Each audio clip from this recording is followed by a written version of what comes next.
The trick is to do the counterclockwise stuff with your tongue. The best way to bet the NFL is win totals. In this win projection series, you will get to see the logic behind Big Ryan the Fat Guy's win total projections and how you can win whatever contest you decide to enter for the 2018 NFL season. Fat Guy, the Green Bay Packers only won 7 games last year. Why is that? Everyone knows Aaron Rodgers got injured and they had to play with Brett Hundley. Brett Hundley won a bunch of games he probably shouldn't have, like against Tampa Bay and Cleveland, but he won them nevertheless. We should expect a little bit better things from the Green Bay Packers with Aaron Rodgers at the helm. At head coach, Mike McCarthy's back for his 13th season. He's got an impressive 121-70 for an impressive 63% winning percentage.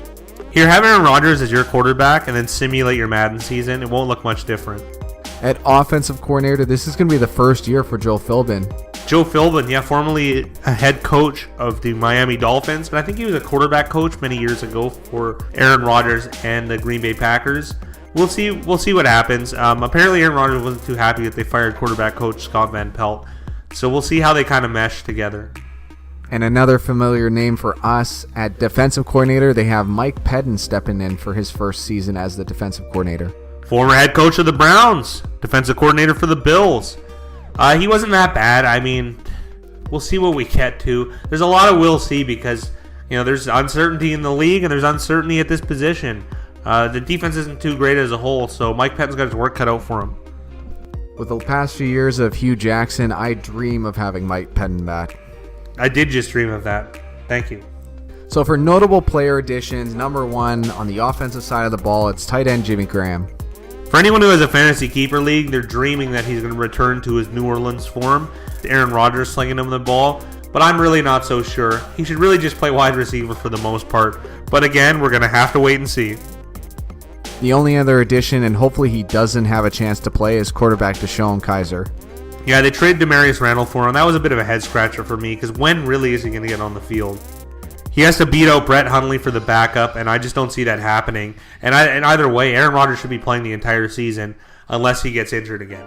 On the defensive side of the ball, they added defensive end Muhammad Wilkerson. Mo Wilkerson, of the famed New York Jets defensive line, which is now really crumbling. It's only got Leonard Williams left. So Mo Wilkerson, I think he still has some years left in him, and let's make him productive in Green Bay.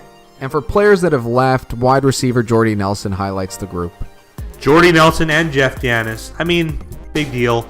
Jordy Nelson was such an important player on the Green Bay Packers, but he's had so many injuries. I think he's really just lost a few steps. Maybe they could have kept him around one more year to give him a full year with Aaron Rodgers, but that's not the case. He's an Oakland Raider now. Best of luck to him. And like you mentioned earlier, cornerback Demarius Randall. Yeah, he didn't really jive with this franchise. That's why they drafted so many quarterbacks in his absence. So he's a Cleveland Brown now, and that'll go about as well as it should. So now let's look over the roster. Obviously at quarterback, it's Aaron Rodgers' team. Best in the game. Best in the game. I'll say it again. Best in the game. At running back, they have a 3-way punch in Ty Montgomery, Aaron Jones, and Jamal Williams. I like Jamal Williams. I think he's the most pro-ready guy. I mean, they had a year of pro football, but he might not have padded the stat sheet as much as the other guys, but he can block, he can run. I mean, it's a Jamal Williams season for me. That's who I would go with. The coaching staff might not feel the same way.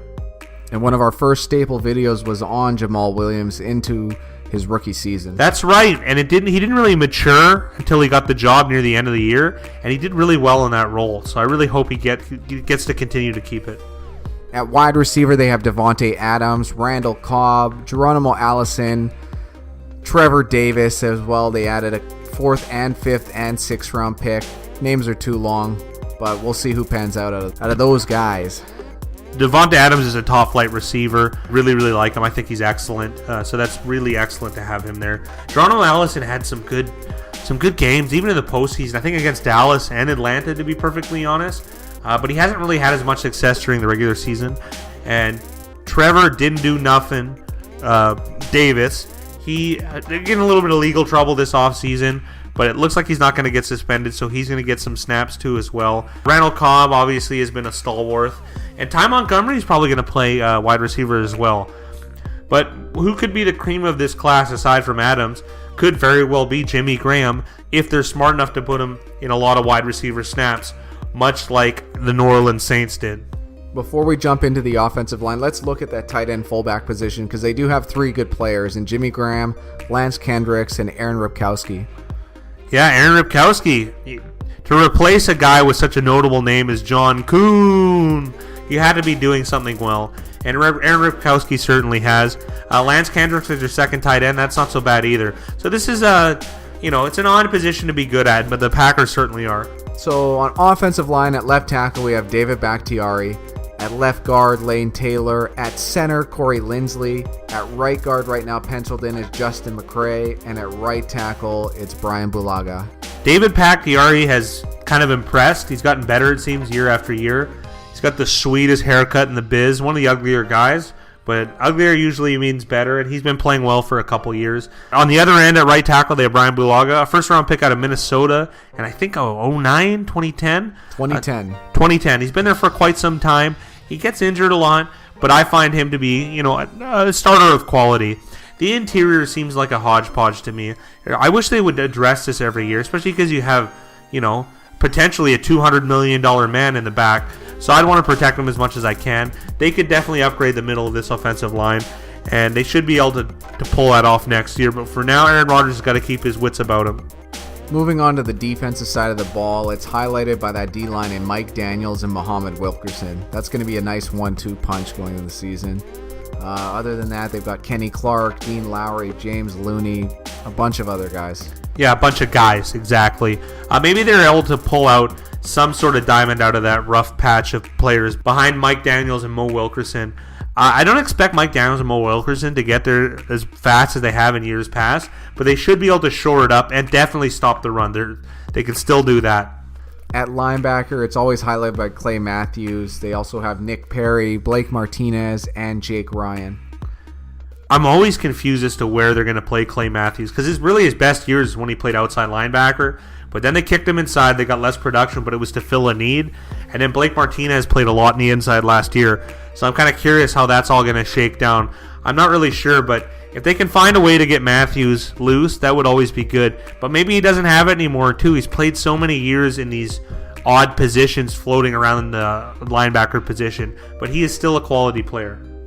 This is where it starts getting interesting for the Packers because they've lost a lot of corners. They've added in first-round pick Jair Alexander, second-round pick who fell and was supposed to go earlier in Josh Jackson, as well as last year's second-round pick in Kevin King. And these guys are all getting added on to Jamal Williams, Josh Jones, Clinton Dix, as well as Devon House. Well, it seems like you got a good mix of young talent and veterans. I kind of expect the young talent to win out, because these veterans are getting long in the tooth, and they really haven't been able to get it done for the Packers. It's been a weak spot, that secondary, for quite some time, almost since their Super Bowl run, let's say.